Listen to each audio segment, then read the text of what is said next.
Hi, my name is Lisa, and I came upon YogaFaith when I was at the most broken part of my life. So my story would begin that unfortunately I became a raging alcoholic at age 50, and I have 4 years sober now. And the only reason I really started yoga was so that I could get my brain cells back and try to fix the damage I had done to my body.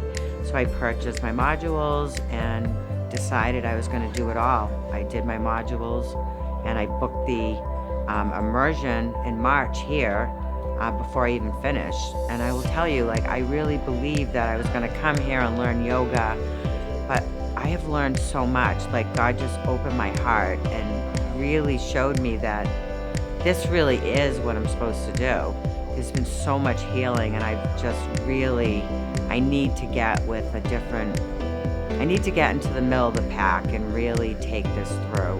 I can't even explain it. It's just beyond life-changing.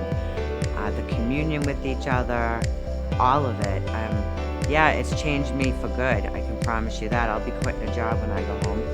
But yeah, definitely worth it. I can't explain how life-changing it is. Like my YogaFaith instructor said it would be life-changing, but you can't wrap your head around it. You really just have to experience it. So bring a lot of tissues, and bring yourself, bring your heart, your soul, and just let the Holy Spirit do what he needs to do with you.